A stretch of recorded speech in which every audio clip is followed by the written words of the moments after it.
mga palangga. Dami kasing comments, no, na bakit hindi ko pinapakita yung marriage contract nila Alden at Maine. At bakit hindi, ang daming bakit hanggang ngayon hindi nila sinasabi na, oh, mag-asawa na kami, hindi nila ina-announce or pinapakita yung marriage contract dyan sa TV na married na nga sila. Marriage contract o ano. Alam nyo, yung kanilang marriage contract, nakatago sa baol. Sila lang nakakaalam kasi nga secret married nga sila. Nagawa nga sila ng secret married. Ano nga ba yung secret married? Di ba tinatago nila? Kayo naman mga dudangers, no? Ginugulo-gulo nyo lang ang mga Aldab Nation na mga fans. Kasi hanggang ngayon, talagang tumatangkilik pa rin at nandyan pa rin sa social media, hindi nawala-wala.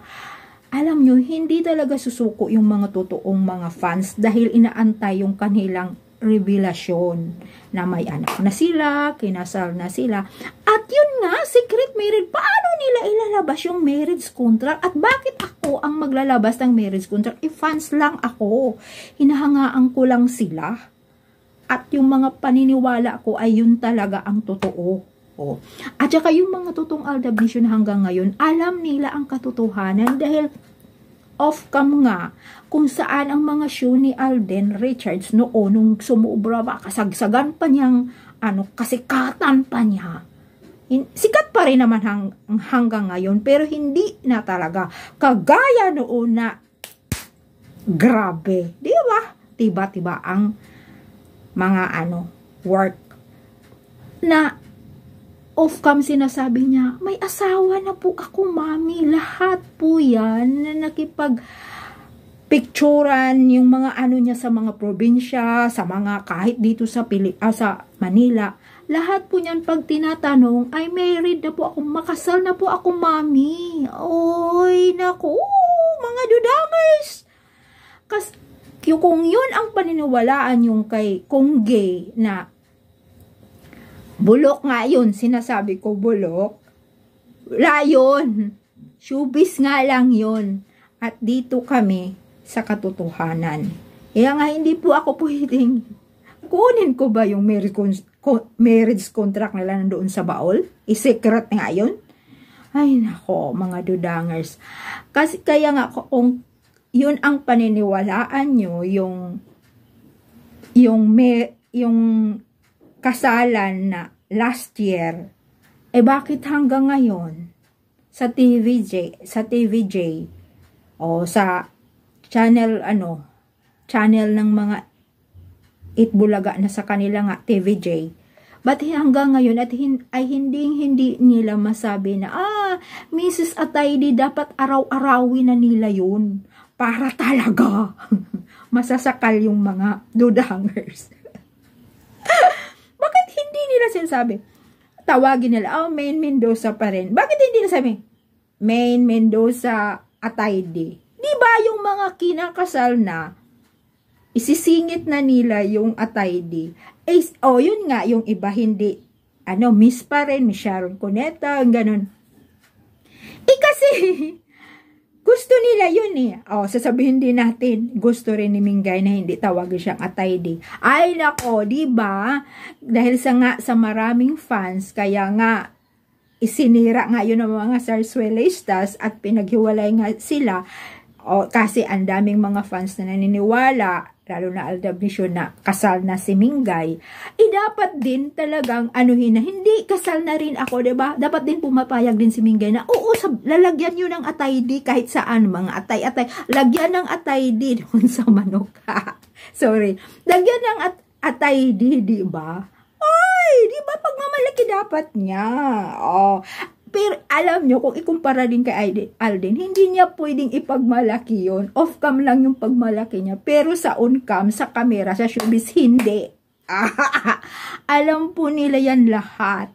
Kung nangyayari man noon last year, mag-iisang taon na ngayon yung mga kaguluhan na yun, nakasal-kasalan.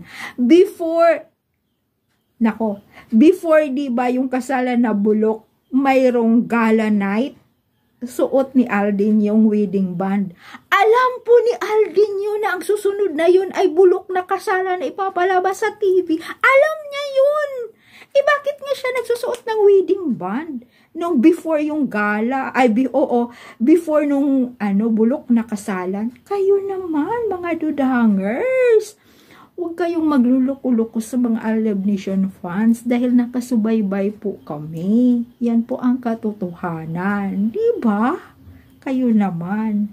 At saka, diba, pag magsuot ka ng wedding band, may asawa ka na, ikaw babae. Si May noon, nagsusuot ng wedding band.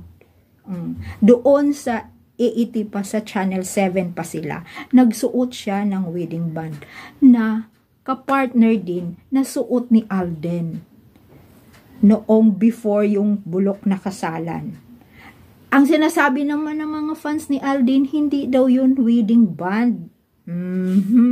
Ano lang daw yun, parang siyempre yung sa suot niya, minamatch lang niya yun, yung sa fashion lang, yung sing-sing na yung pang fashion.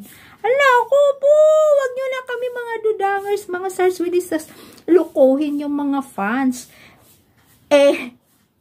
Magkapareho nga rin sila, o yung kay Men doon sa Itbulaga, sasabihin sa fashion lang din yun sa suot niya. Nako, magkapareho po sila. Wedding band na wedding band, yun po ay, ang wedding band, pag magsuot ka, isa-search nyo lang doon sa Google na nagsasabing mayroon ka ng asawa at nakatali ka na.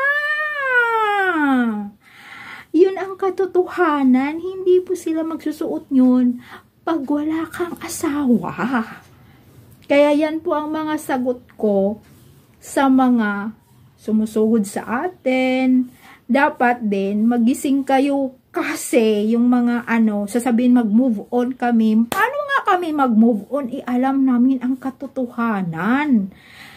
Diba, tuloy-tuloy pa rin ang aming suporta sa kanilang dalawa na talaga naman hindi kami talaga nawawala ng pag-asa. Magsasabi din dahil ilang taon na ba yung panganay nila?